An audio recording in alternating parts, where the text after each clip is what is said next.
warri YouTube irratti nu daawwattan chaanalii keenya subscribe gochuudhaan like gochuudhaan akkasumas immoo yaada keessan commentii jalatti kaahuudhaan akkasumas nu waliin hojjechuu ni dandeettanii yoo fedhii nu waliin hojjechuu qabaattan immoo lakkoofsa bilbilaa dhaabbata Daminaa Tech duwwaa 969 70 irratti bilbiluu ni dandeessu.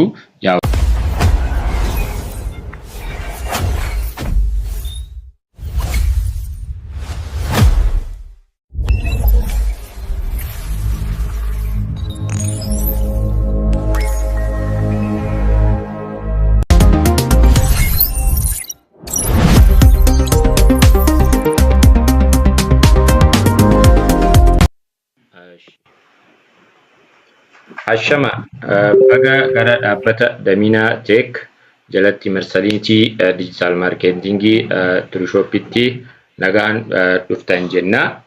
Warri YouTube irratti nu hordofaa jirtan yaa'u marii bareedaa kana yookaan immoo leenjii bareedaa kana daawwachaa chaanalii keenyas subscribe gochuudhaan yaada keessan immoo commentii jala kaahuudhaan like fi immoo share gochuudhaan nu jajjabeessaa jenna. Yaa'u gara marii keenyaatti dachaana jechuudha. Dan gara marii keenyaatti wayitii deebinu yaa'u leenjii fi gabaasa yaa'u viidiyoon keenyaadha. Leenjii gabaasa hojii fi gabaasa hojii Turushoppii kan ji'a Oktoobarii ilaalla. Yaa'u viidiyoo keenya har'aatiin tokkoffaa leenjii addaa haala barreeffama bareedaa faayilii waliin hidhuun websaayitii keenyatti hidhannee galii websaayitii keenyaa itti dabaluu baranna jechuudha. Kana jechuunis kanaan dura viidiyoo wal barsiisneen yookaan immoo leenjii wal barsiisneen amma advance godhaa jirtan jechuudha. Kanaan dura barreeffama qofa waliin barannee amma immoo faayila itti hiina jechuudha. PDF akkaataa itti hiinu wal barsiisne jechuudha. PDF'n websaayitii tokkoof baay'ee gumaacha olaanaa ta'e waan kennuuf jechuudha. Okay. Itti aansuun immoo haala qabatamaa hojii AdSense ilaalla jechuudha. Haala qabatamaa hojii AdSense ilaaluu jechuun mee hagam ani akka hooggansa Turushoppiitti hangam hojjedhee jira kan jedhu haala qabatama YouTube kiyya 2023 fi 2022 keessa haga hojjetaa ture isinitti agarsiisa jechuudha. So akkamitti achi gahuu dandeenye ka jedhullee waliin ilaalla jechuudha. Itti aansuun immoo yaa'u gabaasa hojii ji'a taree dhiifama gabaasa hojii ji'a taree waliin kan ilaallu ta'a jechuudha. Akkasumas immoo dhumarratti akkaataa hojii ji'a Noovembarii kan mari'annu ta'a jechuudha. Maal hojjechuu qabnaa, maal irratti xiyyeeffachuu qabnaa kan jedhu irratti xiyyeeffannaa jechuudha. So halduree armaan gadii guuttachuu qabna jechuudha. Akkamitti fakkeenyaaf galmi keenna jechuudha. Kan abbiyyaansi ji'a lama booda akka Euro 5,000 gahuudha. So akkamitti Euro 5,000 ji'atti hojjechuu akka dandeenyu ilaalla jechuudha. Kunis kana gochuuf immoo yaa'u haldureen guutamuu qabantu jiranii. Innis halduree armaan gadii guuttachuu qabna. Tokkoffaa halduree qarshii 5,000 Euro 5,000 ol hojjechuu keessatti wanni nu barbaachisu turtii websaayitii tokkooti. At least ji'a lama ji'a sadii websaayitiin tokko turuu qaba. Google irratti baay'inaan jaalatamaa ta'uu qaba. Lammaffaan immoo barruulee websaayitii irratti qophaa'u irratti hundaa'a. Barruu babbareedaa baay'inaan barreeffamuu qaba jechuudha. Inni sadaffaan yaa'u faayila amma isinii jechaa jiru yookaan immoo PDF websaayitii keenya irratti hidhuudha. Akkasumas dhumarratti immoo yaa'u gama kanaan fakkeenyummaan bara 2021 kaasee hanga 2023 hojjechaa oole kan waliin ilaallu ta'a jechuudha dhumarratti. Okay. erga kana goone booda yaa'u akkaataa isaa sirriitti wal agarsiisna jechuudha. So bu'uuruma kanaan mee jalqaba warri mute goone ammas mute nuuf godhaa. Fakkeenyaaf Zaakir fa'aa warri mute goone mute godhaatii dhaggeeffadhaa. Mute godhaatii dhaggeeffadhaa. Kilaasiin erga dhumatee booda leenjiin erga dhumatee booda dhumarratti nu gara wanni kennaatti gara gaafiif deebii isiniif kennina jechuudha. Sanyiin fa'aa mute godhii mute goone. Okay. Namoonni biroollee kan mute goone mute godha. Aywa. So mee haala yuuroon 5,000 ji'atti hojjetamaa gaafa jennu mee qabatamaan isinitti agarsiisu. Maaliif ani hojii websaayitii kanaa fi hojii AdSense irratti turtii dheeraa qaba. Ani 2000 fi websaayitii jalqabuun kiyya 2016 monetize godhadhee qarshii guddaa irraa nyaachuun jalqabuun kiyya immoo 2018-19 irraa kaaseeti gaafa haga 2023 dhumaatti 24 irratti yaa'u AdSense'n cufee ture. Gara waggaa 4 baay'ee hojjedhee ture jechuudha. Kan irratti yaa'u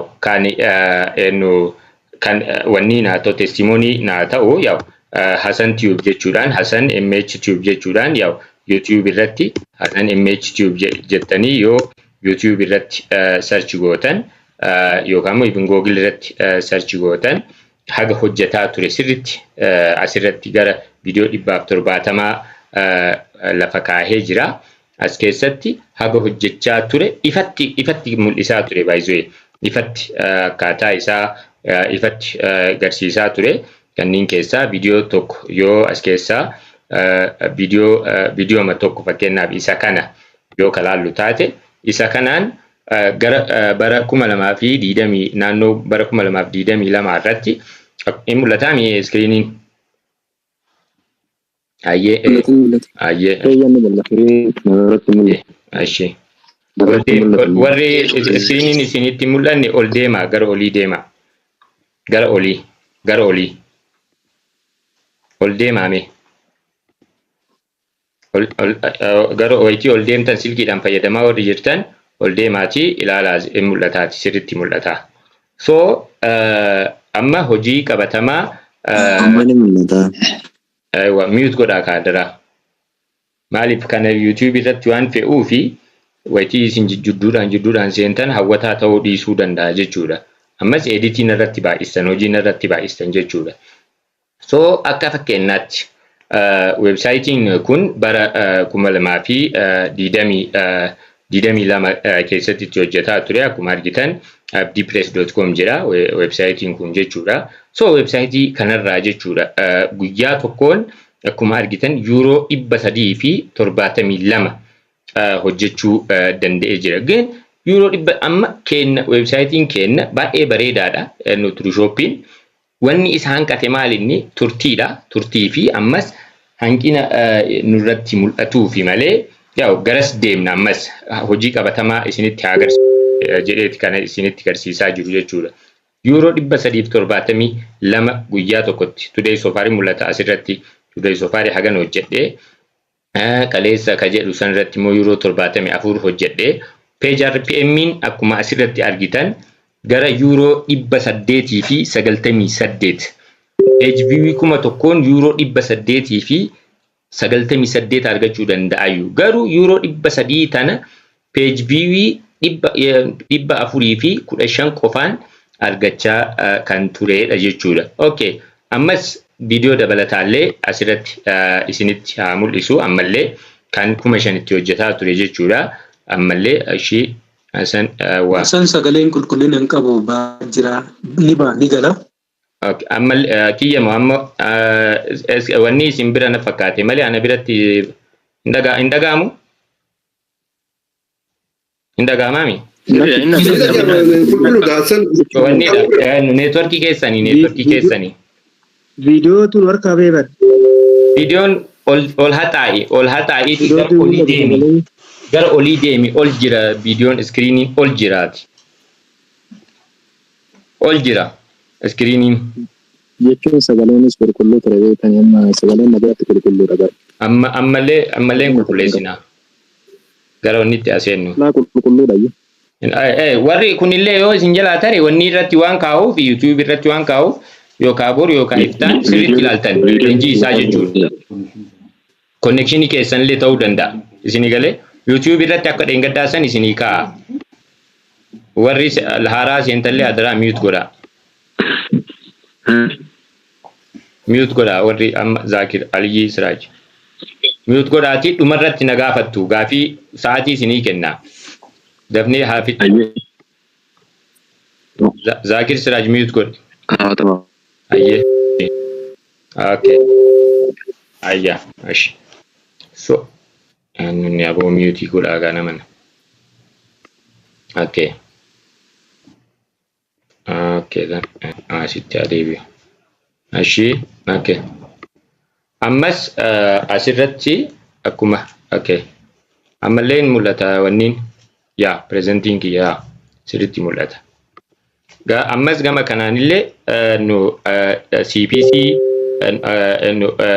galii ol'aanaa irraa argachaa kan ture keessaa yoo ammas viidiyoo biraa yoo ilaalle tokko kunooti guyyaatti hanga yuuroo dhiifama kanarra immoo kana wayyaayyu guyyaatti hanga yuuroo 5,000 kan hojjechaa kan itti ture maaliif kana isinitti garsiisuu fi qabatama hojichaa akka sirriitti ilaaltaniif jechuudha. Qabatama hojii kana hagam hojjechuu dandeenya yoo garuu guyyaa tokkotti achi bira hin gahamu. Guyyaa tokkotti achi bira hin gahamu. Sabriidhaan waan sirreessanitti achi bira gahanii so qabatama hojii kanaa sirriitti isinitti haa mul'isu yaada jedhuun garana dhufe jechuudha. Okay. As biratti viidiyoo kana fakkeenyaaf yaa kunillee YouTube hiyya viidiyoo kana yoo ilaalle mul'atana fakkaate look guyyaa tokkotti yuuroo 409 hojjedhee jira jechuudha. Last 28 days ka jedhu akkuma ji'a tokko as keessa yoo ka sirriitti isinitti mul'atu kan ji'a tokko hanga yuuroo 5,000 hojjedhee jira jechuudha as keessaan. So kan hanga yuuroo 5,000 guyyaa tokkotti argitanii yuuroo 409 torbaan tokkotti immoo yuuroo 2,600 hojjechuu danda'eera jechuudha as keessaan. Baalaansii keessatti immoo yuuroo 2,722 argitanii. So kuni ka ta'ee websaayitiin kun turtiin websaayitii kana of course kan ture ta'ee okay dhiifama. Kan ture ta'ee turtiin websaayitii kana kan ture ta'ee laakiin barreeffama ijoolleen waliin hirmaatu gara 100 jiraniyyuu barreeffama baay'ee heddummeessee irratti barreessuu kiyyaanii jechuudha. Okay, mee amma immoo gara Turushoppiitti haadachaanu. Hojii Turushoppiitti haadachaanu. Hojii AdSense Turushoppiidhaan hojjetaa jirrutti haadachaanu. Okay. Gara na wayitii dhufnu ji'a taree jechuudha. Guyyaa 28 keessatti yuuroo 100 Turushoppiin haaraa websaayitiin kun haaraadha. Haaraa gara amma addisii monetize ta'e amma akka haaraatti qarshii hojjechuu jalqabee jechuudha. Ji'a tokko keessa akkuma argitan yuuroo 392 baalaansii hojii ji'a taree keessatti galfachuu dandeenyee jirra jechuudha. Laakiin hoo hanqina nurraa mul'atuun hanqina wayitii waliin hojjennu hanqina nurraa mul'atuun amma strike waan jedhantu jira. Strike amma fakkeenyaaf TikTok irratti illee hin dhufa. TikTok irratti illee ni dhufa yookaan YouTube irratti illee ni dhufa. Fakkeenyaaf strike yookaan immoo maal jedhama TikTok irratti na ibsime ka TikTok irratti maqaa isaa strike hin dhufu. Warningiin nutti dhufee jira jechuudha asirratti. Warningiin maalinni kan nutti dhufeef torbaan tokko hanga lamaatti aarsiin kenna yookaan immoo galiin kenna galii ji'a taree irraa gadi bu'a jechuudha. Torbaan tokko hanga lamaatti. Yoo jabaannee hojjennee yoo akkaataa leenjii kennaatti hojjenna ta'ee akkasumas hundi kennayyuu at least torban kana keessatti guyyaatti poostii 5 hanga 10 website kennarratti yoo kan maxxansuu dandeenya. Okay. Ennuni ka mute ngoni. Mute godha dara warri haaraa seentanillee mute godha. Okay. Yeah. Ashi. Yoo kan maxxansuu dandeenya ta'e achi jabaannee yoo kan maxxansuu dandeenyu ta'e striking kun nurraa ka'a. Torban 2 qofaaf. Sababni strike kana policy center keessa seennee yoo kan ilaallu taate yookaan immoo ad serving limited kan nutti dhufe August 27 irratti jalqaba. Maal inni what can you do maal gochuu qabnaa asirratti kan jedhu tokkoffaa know your ad traffic kenna hubachuu source and site visitor kun jechuun maaliidhaan wal qabataa fakkeenyaaf ani walitti makeeti ka isinitti ergaa ture waliif ilaalaa gaafa jedhu jechuudha. Gani ijoolleen tokko VPN fa banattanii VPN hin banatinaa VPN wayitii waliif ilaaltan VPN hin banatinaa jedhee dadhabe. VPN si lama sadi email natti ergeeti isinii galee. Kanaafuu maal gochuudha kana booda waliif ilaalu hambisnee hundinuu poostii isee barreessinaan Google irratti ol baha. Google irratti ol baanaan sarraan website keessan ilaalamu guddaa ta'a. Website kiyya inni dura by the way jet hanga visitorii miliyoona 4 qaba. Maal ka jedhu website kun Aero Blog Hasan ka jedhu. Aero Blog Hasan jettanii kun wayitii jedhuyyuu akka search result itti as keessaan dhufa. Aero Blog Hasan ka jedhu kun isinii galee as keessaan. Kuni amma website yennu zamana dheeraadhaaf turedha. Barreeffama gara 10,000 ol qaba isinii galee. Gan barreeffama qabaachuu isaatiin search irratti callisee maqama wayiitiin wayitii ol baasu ol bahaa jechuudha isinii galee. Kanaafuu akkasitti ol baasuudhaan visitorii guddisuu dandeenya jechuudha. Inni lammaffaa ads website keessan irra dhufu never click your own ads. Ads keessan yookaan immoo beeksisa website keessan irratti dhufu click gochuu hin qabdan isin jechuudha. Inni sadaffaan irra deddeebiidhaan kan nu rakkisee avoid partnering with parties you don't trust. Nama dhaabbata amanamaa hin taane waliin hin hojjetin jedha. Kuni maal inni zirzirin isaa VPN dha. Virtual private network waan jedhamu jechuudha. Virtual private network gaafa bantanii waliif ilaaltan akkuma reefu isiniin jedhe kanama tokkootii miti kan miitan. Kanama tokkootii miti kan miitan. Ka dhuunfaa keessaniitii miti kan miitan. Ka walii galaati kan miitan jechuudha. Silaa striking kun dhufuu baate ji'a kanallee ani akka an karoorfadhetti ji'a kana ji'a tare euro 300 fi euro 300 fi 90 wayii hojjennee jira. Ji'a kana garuu guyyaa guyyaadhaan euro 100 hojjechaa deemnaa yaada jedhu qaba tureeyyu. Laakiinoo yaa'u AdSense'n akkuma dhaabbata kamittuu fraudi yookaan immoo waa achi barabbaruu hin jaalatu. VPN dhaan waa laaluun immoo achi barabbaruudha. Isinii kafalaara nasaa isinii kafalaara Google'n nasaa wayitii isinii kafalu akka barreeffama keessan irratti hundaa'uudhaan beeksisni babbareedaan yoo dhufe isinii galee beeksisa san irratti hundaa'ee galii isinii kennaadha. Share isinii godhaa jira. Silaa website namni hundinuu silaafittuu banachuu isaa hin hafu isinii galee. Kanaaf gama kanaan sirritti hubannoo argachuudhaa qabdu kan jedhuudha. VPN avoid VPN hanga waliif ilaaluun illee hin hambisaa jira. Waliif ilaalu jechuun gaafa waliif ilaalu hambisu amma hojiin keessan hojii dhuunfaa ta'a jechuudha. Dhuunfaa keessaniin website keessan page view website keessanii guddifattanii jechuudha. Ishi gama kanaan mee Google'n hangam revenue Google AdSense irraa haga argatee fi hangam haga kafale kan 2024 riipoortii haalaan.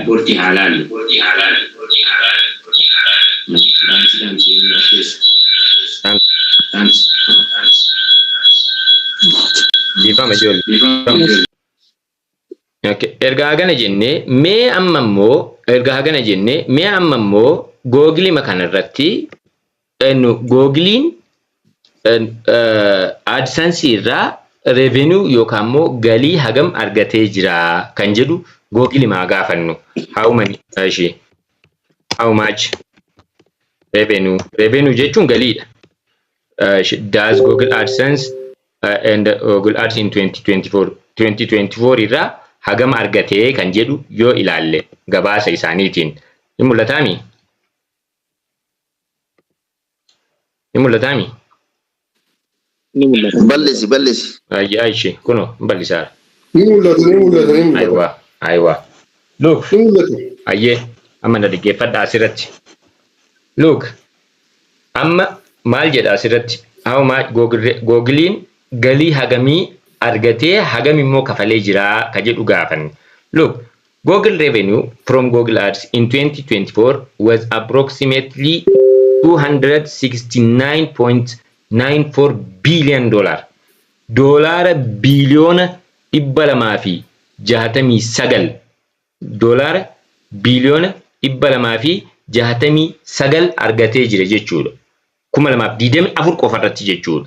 Kanarraa parsantii 60 eenyuuf kenneera warra websaayitii qabaniif warra YouTube qabaniif Googlein kafaleera jechuudha. Kana parsantii 60 yookaan 50 yoo goone jechuudha. 269 yookaan immoo 250 lamaan wayitii hirrumee qataa gara doolaara biliyoona 130 ol. 130 ol namoota websaayitii qabanii fi namoota YouTube qabaniif kafalee jira. Baay'inaan ka kafale warra baay'inaan ka kafale galii guddaa ka kafale warra websaayitii qabuuf. Baay'inaan ka kafale immoo warra YouTube'tiif. Maaliif warra websaayitii qabaniif baay'inaan kafale yoo jettanii mute godhaa. Mute godhaa warri mute godha. Galgalo mute godha. Mute godha. Okay, mute. Mute godhaa warri haraallee seentan adraa please mute. Okay. Mute godhanii mute yoo mute hin goone isin baasuu kiyya. Carraa guddaadha kuni. Okay. Mute godhi golgalo. Okay. Ashi. Yo. Yeah. Okay then. Yeah, block this. Remove. Ashi. Amma adachaan. Euro 260 doolaara biliyoona jedhe look. Biliyoona 269 Googlein qofti galii argateera. Googlein dhaabbanni Googlein galiin inni argate ka 2024 jechuu AdSense irraa qofa. Galii biyyoota hedduu walitti dabalamee kakanaatu caala baay'ee. Kakanaatu caalaa jechuudha. Nuti maal godhaa jirra? Kanarraa sheerii fudhachuuf deemaa jirra jechuudha. Sheerii waan Googlein hiraa jirurraa sheerii fudhachuuf deemaa jirra gaafa Google AdSense bannu jechuudha. Kana wayitii goonu asirratti Google AdSense isaarratti hagam haga argachuu dandeenyu kanaan durallee isinitti agarsiiseera. Ammallee ifatti isinii haa kaa'u asirratti. Asuma keessa Google AdSense jedhee search gootan jechuudha Google irratti. Achi Google AdSense ka jedhutti seenna. Google AdSense kunooti adsense.google.com ka jedhu kanatti wayitii seennu.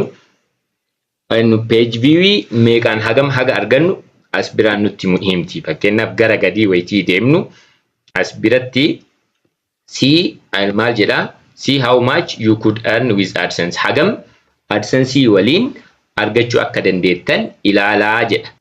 As bira wayitii dhufnu fakkeenyaaf websaayitiin keenya baay'inaan isaa kaatagoriin isaa faayinaansiidha.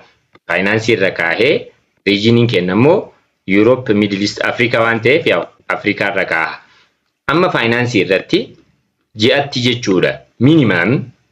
Ji'atti minimum nama nama 50,000 arginu mul'ata misiritti. Nama 50,000 page view 50,000 jetti argannaan hanga your potential earning kenna hanga euro yookaan doolaara 2,500 jetti argachuu dandeenya jechuudha. Wayitii kana guddistan page view as biratti fakkeenyaaf 100,000 yoo goone kan ja'a asitti akkana wayitii goon kun asitti akkana guddataa deemaa jechuudha. Maximamiin yaa'u kan namni ja'a gara miliyoona 10ti. Namni maximumii page view miliyoona 10 argate euro yookaan doolaara 514 jetti argachuu danda'a. 10,000 page view 10,000 argachuun cimaadha. Miliyoona 10 argachuun cimaadha. Kana dhiisnee mee 50,000 yookaan immoo 100,000 yoo goone euro please mute godha. Erga hagana ilaallee nuti hoo Google AdSense kanarraa akkuma argitan kun Google AdSense ti. Google AdSense kanarraa hangam argannee kan jedhu yoo ilaalle yaw sign in godheeti isinitti agarsiisna jechuu as keessaan euro 392 argachuu dandeenyeerra jiru kunoo baalaansii kennatti nu seeneera. Kun baalaansii kennatti ka seene kun kafaltiin isaa yoom kafalama jechuudha. Yoom baalaansii kana keessaa bahee gara akkaawuntii kennatti seenuu jalqabaa amma Noovembariin 2 yookaan 3 gaafa guyyaa 20 booda akkaawuntii keessanitti isinii seenuu jalqabaa jechuudha. Minimum at least payment haaraa waan ta'eef minimum euro 5 irraa kaasee warroota hojjettan percent maaliif akkuma reefu isinitti agarsiiseen asitti revenue miliyoona biliyoona 269 kana percentii 50 namootaaf warra publisherootaaf hira jechuudha as keessaan jechuudha. So advertising revenue sirriitti nu kaa'e. Kanaaf kanammoo percentii 50 nu dhaqqabaa jechuudha haga hojjennee jechuudha.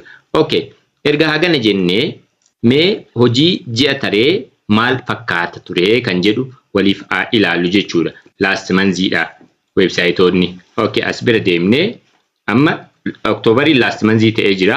Last month irra kenna jechuudha ji'a taree. Hojii ji'a taree jechuudha. So reportii kenna ilaalla. Wayitii reportii kenna ilaallu websaayitiin nu jalatti baname tokkoffaarra kan jiru bokkuudha. Bokkuun turtii qaba. Barreeffama hedduu barreessee jira. Wanniin isaallee baay'ee guddaadha. bokkuu.trushop.com kun euro 116 hojjetee jira. Euro 116 wayitii hojjetu page view isaa garuu nama 990 jechuudha as keessaan. Wanni sirriitti isinitti isiniif haasa'eessu as keessatti. Okay. Baay'ee kana sirriitti ifatti isinitti agarsiisaa jiruu fi maaliif hojii keessan akka jabeessitanii hojjettanii fi kana booda maaliif kan euro 5,000 euro 6,000 hanga 10,000 akka hojjetamu isinitti agarsiiseef galii kenna akka ol kaasnuuf jechuudha. Isinii galee as keessaan. Itti aansee yaa'u Trushop ka websaayitii ji'a tare keessa ka hojjete lammaffaarra kan jiru kunis euro 39 hojjetee jira. Sadaffaarra kan jiru Eiboodha. Eiboo yookaan Eiboo Trushop websaayitii Jundiiti. Euro 35 hojjetee jira. Dan itti aansuudhaan immoo Mooteeki euro 21 hojjetee jira. Itti aansuun immoo Naasiri euro 18 hojjetee jira. Achii Maliyaadha euro 16 hojjetee jirti. Akkasumas Shaabuudha euro 11 hojjetee jira. Akkasumas Hasan Trushop ka Hasan jechuudha euro 11 hojjetee jira. Maammee Trushop ammas maammeen illee nama 779 euro 10 hojjetee jira jechuudha. Gaan yaa'u gatiin websaayitii tokko akka carraatti ta'ee akkaataa barreeffama isaanii irratti hundaa'uudhaan ta'uu danda'a, biyyaan ta'uu danda'a. Ammas Googiliin wayitii beeksisa isin websaayitii keessan irratti maxxansu wanni keessan irratti hundaa'a jechuudha. So akkanatti haala kanaan akkasitti wanni ta'ee jira jechuudha. So kafaltii ji'a kanaa eenyufaatu argata jechuudha. Amma Ahmad irraa kaasee ka jirtan ka gara gadii jirtani kafaltiin keessan ji'a itti aanutti darba jechuudha. Minimum euro 4 euro 5 hojjechuu waan qabdaniif Kanaafuu kafaltii kanarratti ennufaatu kafaltiin amma ennufaadhaaf dhaqqaba jechuudha. Eesoo irraa jalqabee eesoo Turshop akkasumas Obsaa Turshop, Alex Turshop, Humneessaa Turshop, Maammee Turshop, Hasan Turshop, Maliyaa, Naasir, Muhteek, Eiboo fi Turshopii fi bokkuun kunniin kan kafaltii keessa seenan ta'a. Kasanii gadi jirtan immoo ji'a itti aanutti minimum yuuroon keessan yuuroo 5 gaafa gahu yuuroo amma ji'a itti aanutti at least yuuroo 10 seenuun isaa naaf jedhee yaada minimum yuuroo 5 wayitii gahu isin dhaqqabaa jechuu kafaltiin keessan asirraa kaasee ka jirtan. Okay, amma hagana erga jennee booda maaltu galii websaayitii kennaa nuuf guddisaa ka jedhutti immoo haasennu. Kanatti wayitii seennu video haga amma seensa wanni kenna dhumarratti gara gabaasa kennallee ilaallee jirra. Amma immoo maaltu websaayitii kenna galii websaayitii kennaa sirriitti nu guddisaa ka jedhu halaallu. Kun jechuunis akkuma reefu isinitti agarsiise YouTube kiyya ka durii irratti isinuu seentanii ilaaluu dandeettanii Hasan MH Tube jettanii yuuroo 5,000 yuuroo 6,000 ji'atti akkamitti hojjechaa ture kan jedhu wayitii ilaaltan. CPC jechuun page RPM'n kiyya hanga yuuroo 800 ol ka'eeti. Page RPM'n hanga yuuroo 800 ol ka'eera. Page RPM'n jechuudha. CPC'n immoo hanga okay, high CPC then high CPC jedhee kunoo AdSense keessatti. Okay, how to earn. Kummaaf 25 CPC boost earning maximize your CPC ka jiru fakkeenyaaf kanallee yoo ilaalle video hedduu hojjedheeraan baay'ee ji'aan hojjedhaan video dur keessattuu zamana durii Eeboon beekana fakkaate jundiin si hordofee jira naan jedhe as keessatti video hedduu hojjedheera video 100 fi waa'ee websaayitii kana video 100 fi 70 ol hojjedhee jira kaasirra jiran. Isini galee kuno amma fakkeenyaaf afaan Oromootiin high CPC AdSense jedhee video hojjedhee as keessa kaahee jira 2023 keessa waan argataa ture as keessa kaahee. Look amma page RPM'n gaafas argataa ture meeqa jedhaa 143. Page view 300 qofaan meeqa argadhe yuuroo 43 argadhe. CPC'n kiyya yuuroo 1 oli gaafas jechuudha. Maal faadha kun as keessaan akkasitti lafa kaahee akkamitti akka hojjetamu CPC kenna akkamitti akka guddisnu sirriitti lafa kaahee asiin isinitti agarsiisaa ture jechuudha. Even amma page view'dhaan websaayitii kiyya isa duriirra Turshoppiitu caala. Wanni Turshoppii hanqate maalinni tokkoffaa umriidha. Umriin isaa agasmara dheeraa miti. Lammaffaan immoo websaayitoonni Turshoppii jalatti banaman kun amma websaayitii kiyya akkuma argitan websaayitoota adda addaa hedduu banee ture as jalatti. Then websaayitoota kanarraa wanni adda isa godhu maalinni namoonni websaayitii kanarratti hirmaatan hedduun isaanii faayila PDF websaayitii isaanii irratti fe'aa turanii jechuudha. So kanaafuu barreeffama gaarii waliin PDF akkamitti feena kan jedhu viidiyoo gara koorsii kenna yookaan immoo boqonnaa kenna lammaffaatti seenna jechuudha. Boqonnaa kenna lammaffaatti seenna jechuudha. Amma kanarraa ofirraa dhaabe jechuu asitti.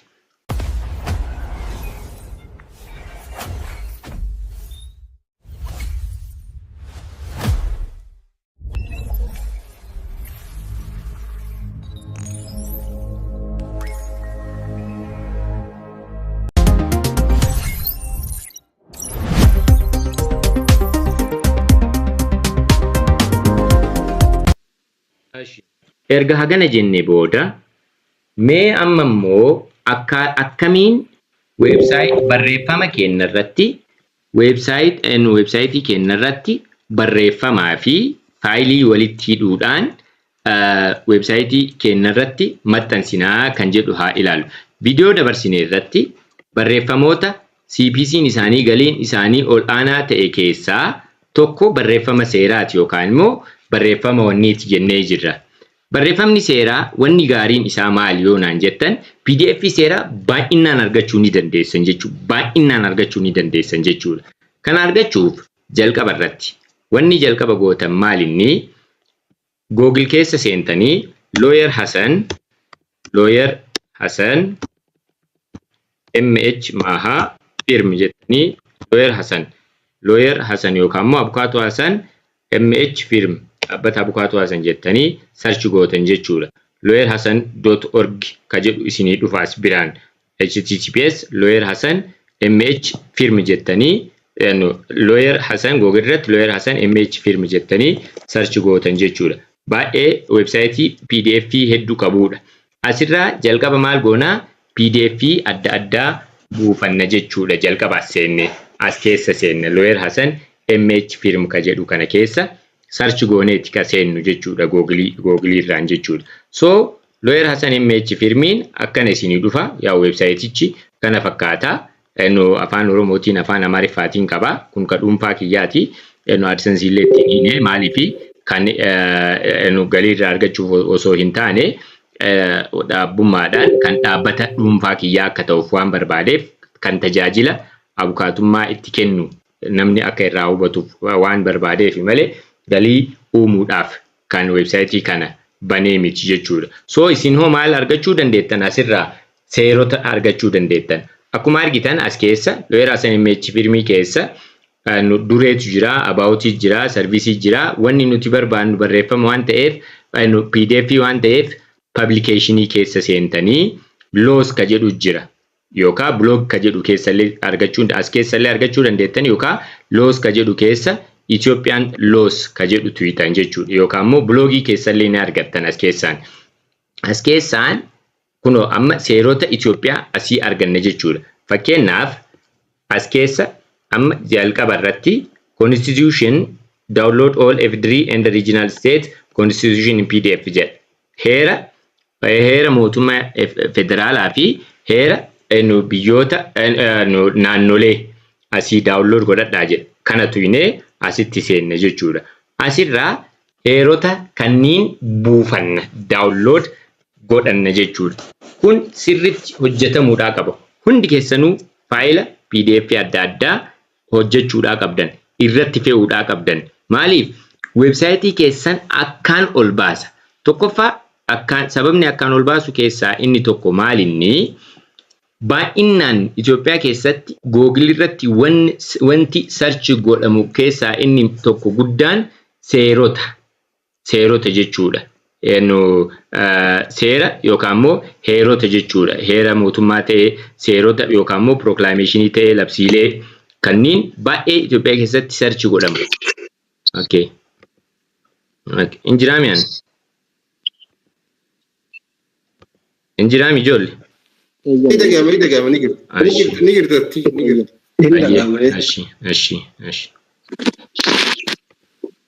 Okay.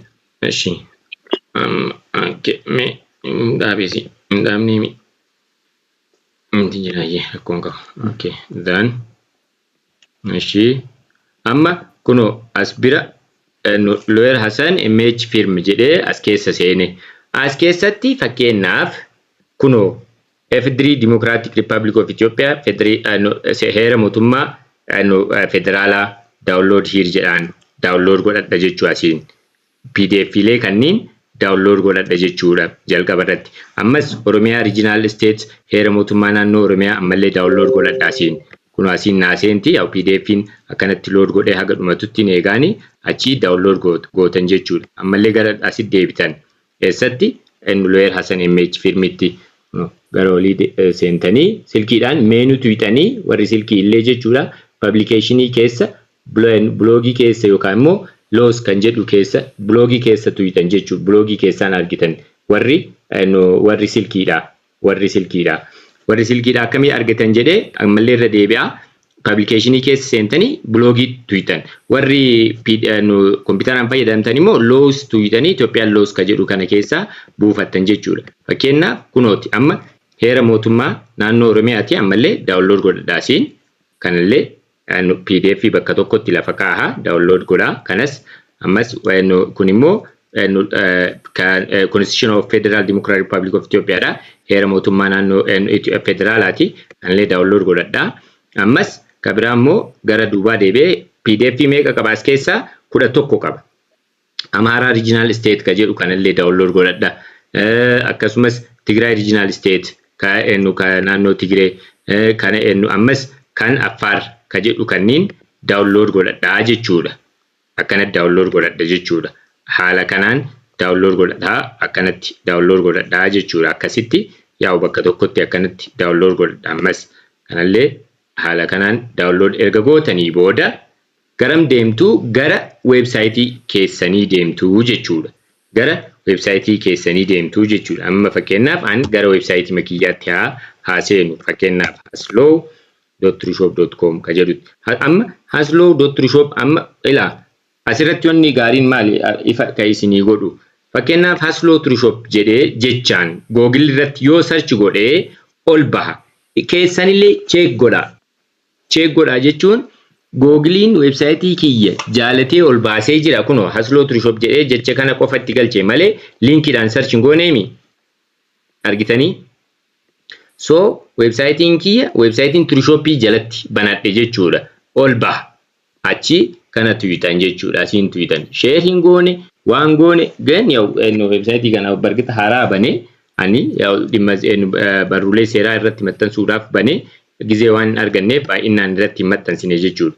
As erga seenee booda maal godhaa dan nu dashboardii kiyyatti seene jechuudha. WP jedhee admin ka jedhu kun yaw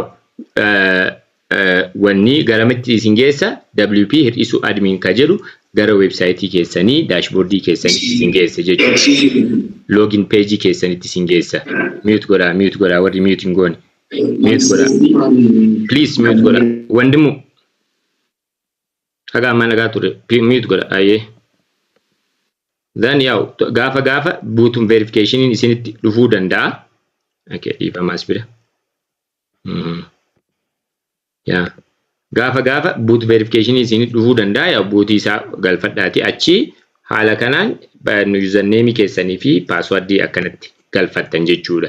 So erga kana goone booda jalqabarratti erga galfanne booda gen maal barreessuudhaa qabna ChatGPT yookaan immoo Gemini fayyadamnee barreeffama qopheeffachuu qabna. Barreeffamni isin nuti qopheeffannu kamaaliiti faayilii bichaa miti kahiinu jedheeraami. Gemini bira deemnee yookaan immoo AI tokko bira deemnee barreeffama qopheeffanna. Fakkeenyaaf an ChatGPT jaaladha. ChatGPT seenee waa'ee heera mootummaa federaalaa afaan Oromoodhaan naa barreessi jechuu ni danda'a as keessaan. Afaan Ingiliffaan illee barreeffachuu dandeettan. Mee afaan Oromoodhaan naa barreessi jedhaan waa'ee heera mootummaa federaala Itoophiyaa akkana godhee F3 constitution then constitution barreeffama dheeraa naaf barreessi. Barreeffama dheeraa dheeraa ka jedhu dheeraa jedhee dheeraa. Okay, kanaan durallee leenjii fudhannee akkaataa barreeffamatti qopheeffannu irra deddeebiidhaan kan qopheessinuuf sirriitti akka isinii galuuf dheeraa naaf qopheessi. Mute godha naaf barreessi jedhaan akkanatti isinii galee then send godha jechuudha ChatGPTdhaan. Even ChatGPTin silkii irratti immoo wanniidhaanuu isinii barreessiti kunoo afaan Oromoodhaan naa barreessu jalqabde waa'ee heera mootummaa federaalaa dimokiraatawaa Itoophiyaa jettee kunoo barreeffama. Mute godhaa jennaan okay. Barreeffama waa'ee heera mootummaa federaalaa dimokiraatawaa Riippaabilika Itoophiyaa naaf barreessi jedhee ChatGPT gaafadhee barreeffama akkanaa naaf kenniteerti.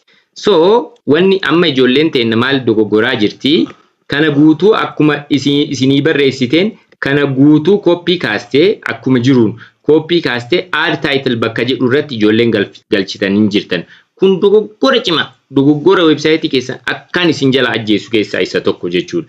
Jalqaboonni copy kaastan isa kamii yoo jenne isii tan argitanii waa'ee heera mootummaa federaalaa Dimokiraatawaa Itoophiyaa ka jettu yookaan immoo waa'ee taayitilii jedhee gubbaarra ka jiru isii tan kophaa kaastan kooppii kaastan isii tan kooppii kaastanii garana deemtanii gara weebsaayitii keessanii deemtanii dan niw ka jettu tuyinee poostii keessa seennaa jechuudha bakka poost jettutti tuyina ida'uu kana tuyinee jechuudha.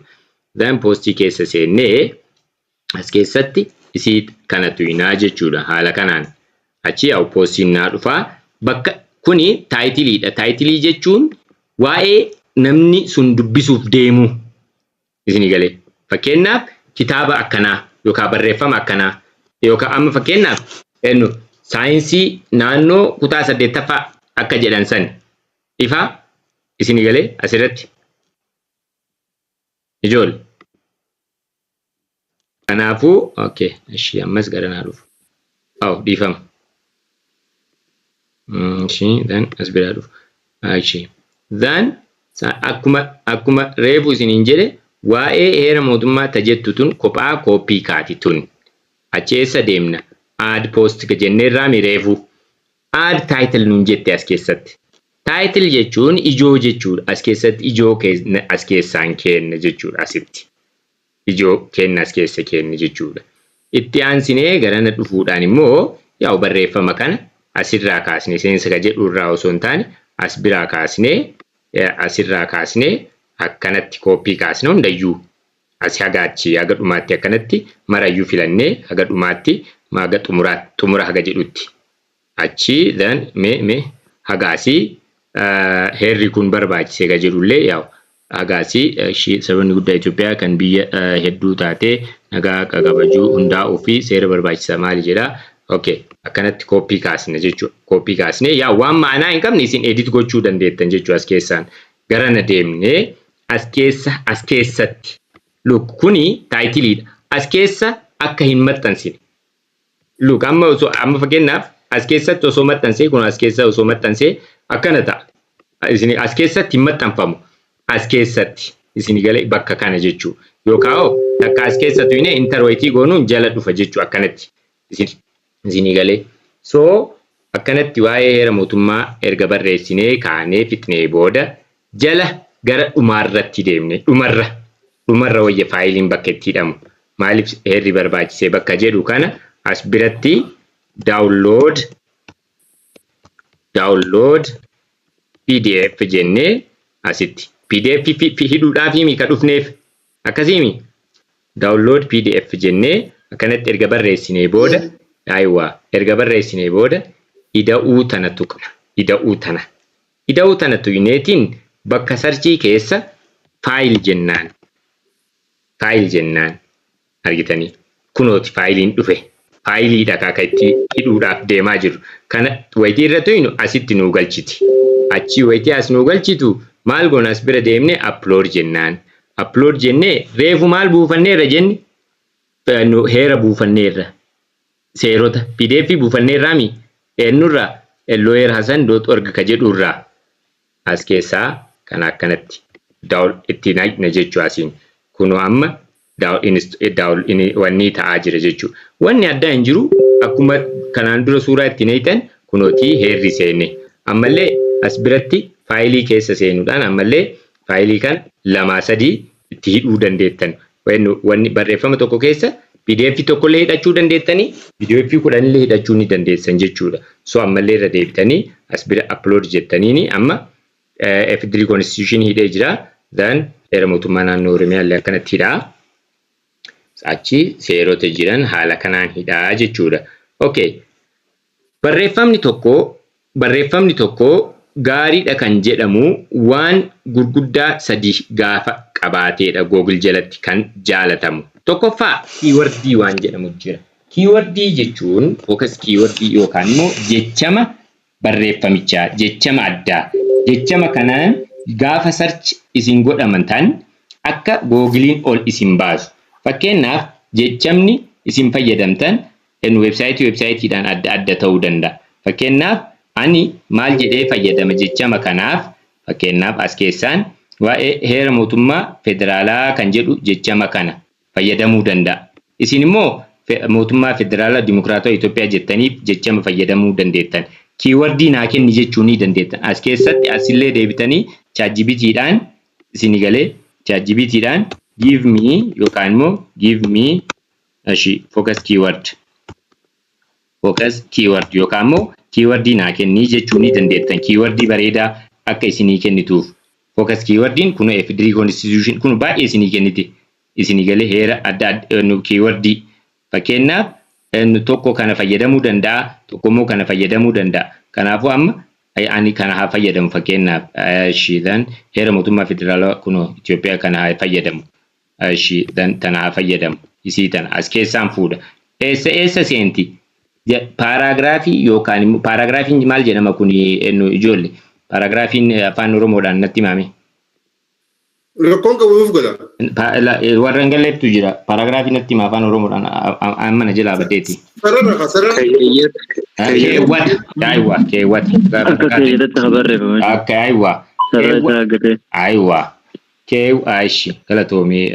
Raamis ammiitu godha. Amma keewwata jalqaba irratti keewwata jalqabaa keessa kiiwardiin sun jiraachuu qaba. Kunooti kiiwardiin asin naaseeneera. Yoo hin jiraanne heerri mootummaa federaalaa dimokiraatawaa kuno hagaasii Itoophiyaa hagaasii kana fudhachuu danda'a. Isii tana kooppii kaafadha. Yookaan immoo isii kanallee fayyadamuu danda'a. F3 constitution ka jedhu jechuu akka fedhii keessaniiti. Amma advance godhaa jirraami xiqqoo dabalaa jirti kilaasii kenna tareerraa ammoo akkasii mannichi barreeffamni barumsi illee akkasii bara. Advance taara isini guddataara bar akkasii aywa kanaafuu waitii waa hojjetan garuu in sodaatina dhiifama sabira kaayis okay in sodaatina akkuma ta'ettu barreeffamaa fi faayilii ittiidha garuu advance aan isin barsiisa advanceicha isin galee isin barreeffama barreessitaniimi faayila ittiitaniimi yoo feetan keywordii filattanii maaliif itti aansitanii filachuu dandeettan. Haa ta'u malee har'aa fi boruu keessattuu erga viidiyoo YouTube ilaaltaniin booda barreeffamicha akkaataa wanniitiin keywordiitiin babbareechitanii wanni gochuudhaa qabdanii jechuudha. So fakkeenyaaf heera mootummaa ka jedhu filachuu danda'a. Fakkeenyaaf heera mootummaa ka jedhu isa kan jecha matana jechuudha. Jecha matana fudhadhe. Jechamni kun eessa fa'aa seenaa taayitilii irratti. Headingii irratti. Headingii jechuun kun ijoo amma kun seensarraa aanee ijoon lammaffaa maalummaa heera mootummaa jedha. Achi uumama heera mootummaa jedha akkana argitanii.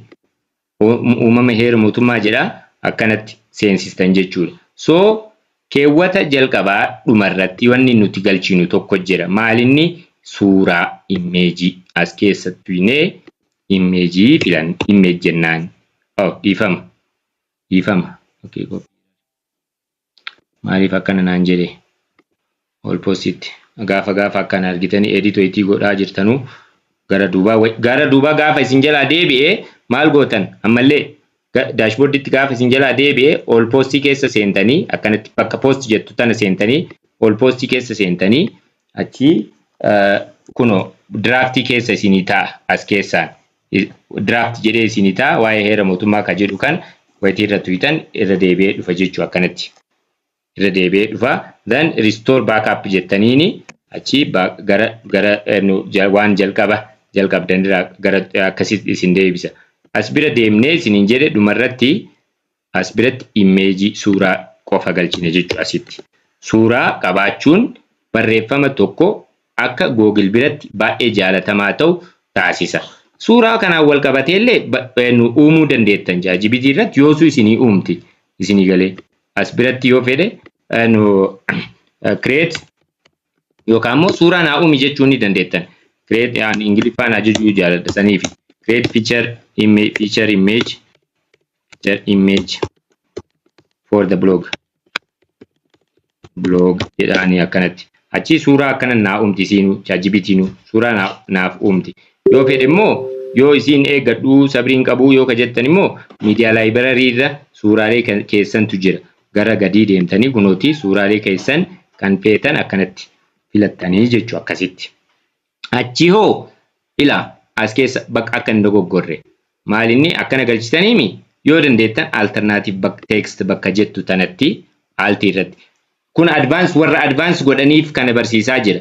Warri kaan image galchinaan nu nga'a.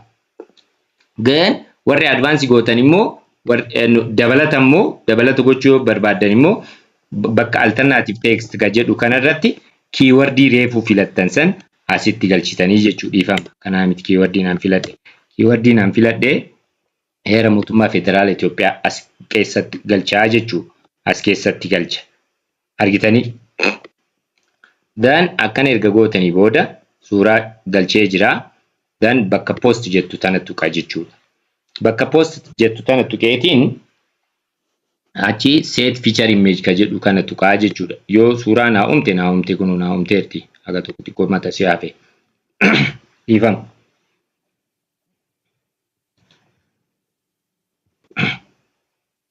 Dhiifama tinni naan jedhe. So as keessatti feature image haga dhufutti eegnu. As biratti immoo jala bu'ee ammallee slug bakka jettu tana slug ka jettu tana isii tana tuqee ammas keywordii kiyya keywordii reefu filadhe kun soo dhiifama keywordii reefu filadhe kunis heera mootummaa federaala Itoophiyaa ka jettu tana asitti naqaa jechuu as keessatti dhiifama kana jalqaba irraa kaasu kan irraa kaasee akkasitti heera mootummaa federaalaa ka jettu tana galchaa jechuudha. Keywordiin kiyya asitti illee seente achiyoo jala deemee as keessatti kanaan durallee screenshot dhaabeera. Okay galato no godhaa jira. Ashi amma reefu kaataagoriin kun kaataagorii maaliiti? Wow bahee jiraan ijoollee jira. Okay bahee jira jechuu argite. Fayyimi ankeetan. Aywa. Okay. Screen share isin yaa godhu. Amma screen mul'achuu isaanitti himtanii yaa. Okay. Mul'ataami screen. Mul'ataami ijoollee. Ashi. So maalirra dhaabne image uumuu irratti dhaabne. Okay dhiifama. Ashi.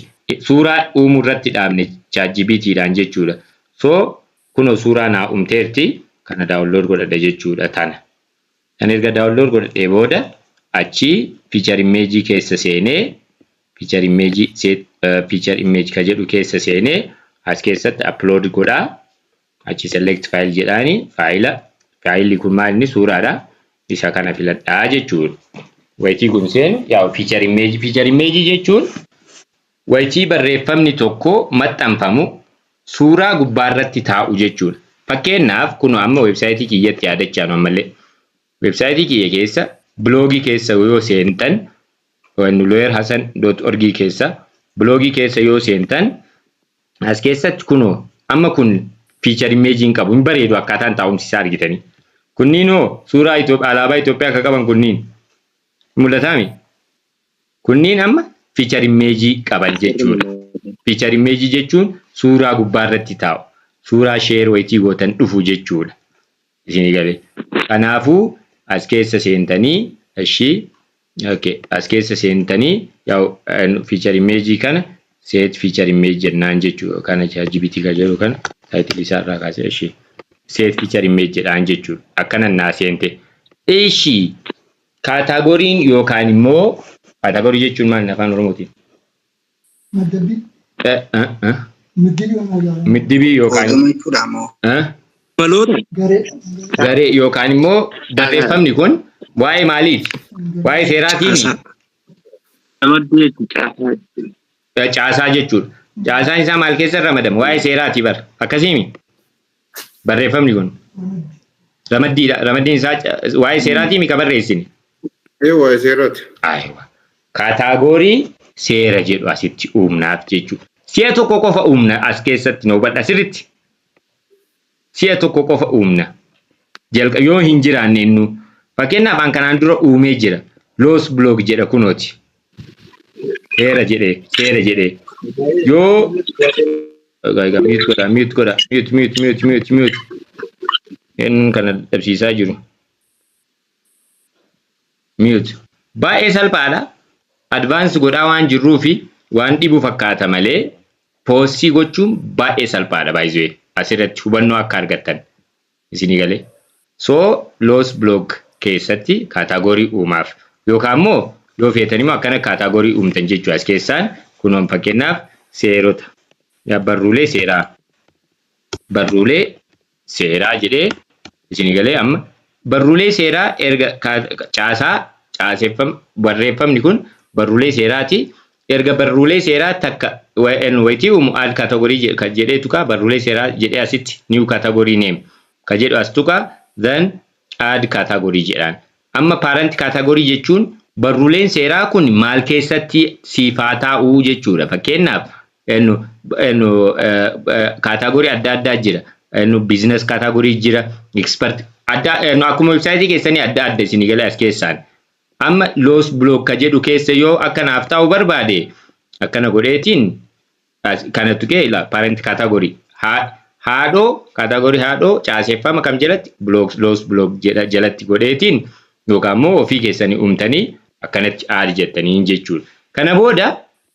Kana booda barreeffama afaan Oromoodhaan yoo uumtan barruulee seeraa jecha uumaa hin ooltan maal gochuudha asuma deemtanii isimatan click gochuudha. Kanan durallee viidiyoo hojjedheera viidiyoo sanillee sirriitti ilaalaa kunoo kanneen clickii gochuudha qofaa jechuudha. Erga kana godhee booda eessa deemaa waan biraa hin godhu waan maraa fixee jira as keessa bargit ganaadha. Kilaasiitti aanutti immoo akkaataa liinkii keessoo fi liinkii alaa waan jedhamu jira isallee akkaataa itti nu barannaa. Ammaaf garuu barreeffama qopheessinee suuraa itti galchinee achi PDF'n websaayitii keessaniif baay'ee murteessaa waan ta'eef PDF itti hiinee achiin booda publish goonaa jechuudha. Yoo xiqqaate barreeffamni illee haa gabaabbatu PDF matti fe'adhaa amma booda isin gal PDF dhuun baay'ee salphaadha jechuudha. Leenjiin kenna har'aa kana fakkaataa yoo haala kanaan jabaannee ka hojjennu taate yaa'u Euro 5,000 miti amma look Euro 5,000 kan jedhee page view Euro 5,000 kanaan dura wayitii aan hojjedhu ka isinitti agarsiise page view baay'ee xiqqaadhaan page view isaa baay'ee xiqqaadha. Kun as bira yoo gad deebine page view isaa gara 176 jedha guyyaatti Euro 400 wayitii hojjedhu. Isin galee asitti mul'ata viidiyoon isaa. Isin galee page view xiqqaadhaan Euro 100 guyyaatti hojjedha. Kennamoo page view guddaadha. Baay'ee guddaadha kenna. Fakkeenyaaf kanarratti look page view 55 ka Euro guddaa hojjetaa ture. Isin galee kun asirratti look page view isaa meeqa jedha? In mul'ataa mi ijoollee? Page view isaa 415. Page view 415 kanaan garanaa deemu. Okay, ammallee dhiifama. Look, page view 415 kanaan Euro meeqa hojjedheera? Euro 372. Kunoo sirriitti halaaltanii argitanii. Page view 415 mul'ataa mi? Zoom ta'eera jechuudha. Akkana. Kennoo page view kenna baay'ee guddaadha. Geen turtii of keessaa qaba. Amanamummaa websaayitii kennaa waan jedhamu jira.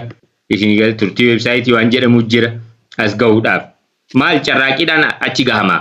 Guyyaa tokkotti namni hundinuu wayitii suuqii banatu, wayitii gabaa wayii banatu guyyama banate miliyoonaraan ta'u.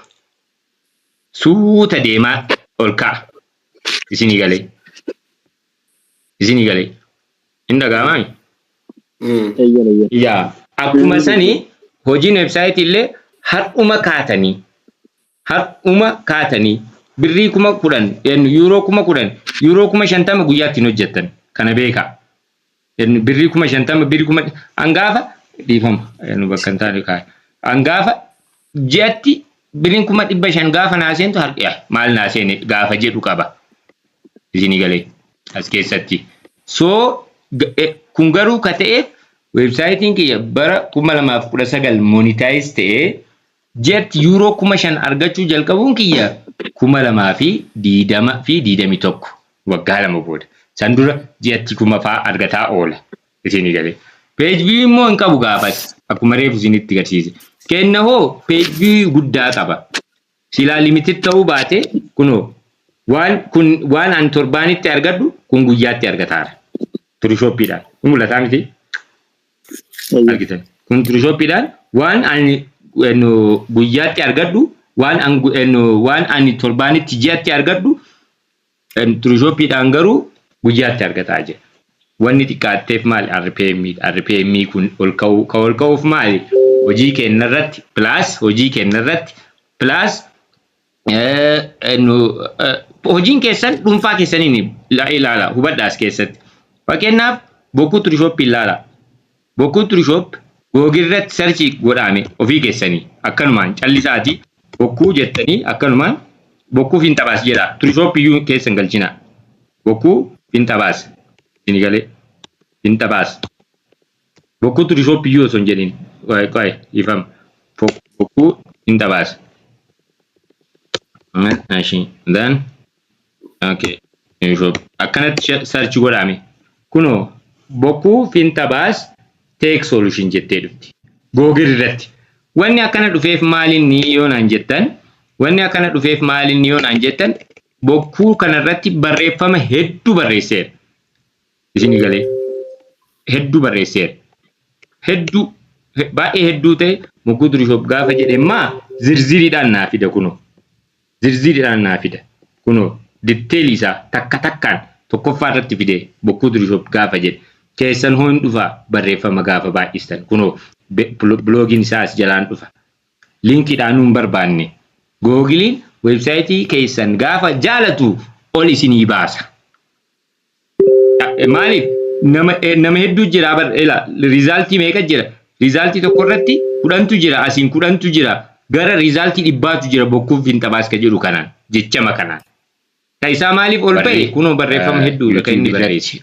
Faayilallee qaba. Chaanaalii keenya subscribe argitanii gochuudhaan like gochuudhaan akkasumas isinii komentii jalatti kaahuudhaan isinillee haala kanaan barreeffadhaa haala kanaan post godhaa achi waliin ilaaluu gadi buufnaa maaliif ijoolleen VPN-dhaan laalaa nu rakkisaa waan jiraniif waliin ilaaluu kanarra hundinuu ofii isaa haa guddifatu. Yaa'u Noovembarii kana Telegiraama isinii qopheessinee jirra. Keessatti Feesbuukii isinii qopheessinee jirra. Warri Feesbuukii gurguddaa qabdanillee akkuma nuti isinii qopheessineef isinillee ammayyuu dhaabu waliin nu gargaaraadha. Wal gargaarree namni hojiitti haga ofii qaba. Amma garaada jedhuun oltuu jira. Kanaafuu viidiyoo kiyya har'aa ammayyuu gara weebsaayitii dhibbaa jira. Kanammoo maaneej gochuun baay'ee nama rakkisa waan ta'eef kanaafuu hundi keessanuu akkasitti wanni godhaa.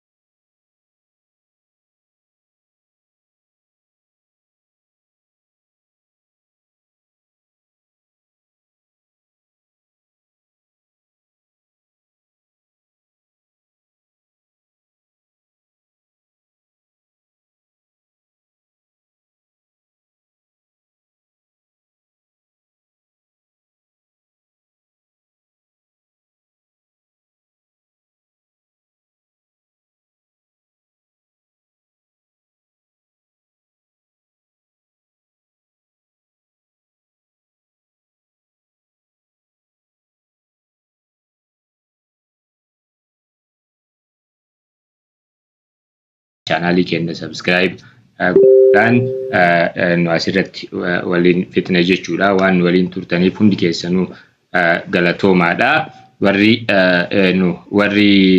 gaafii qabdan warri miiting irratti gaafii qabdan immoo yaa'u kana booda gara gaafiif deebii kennaatti dachaana.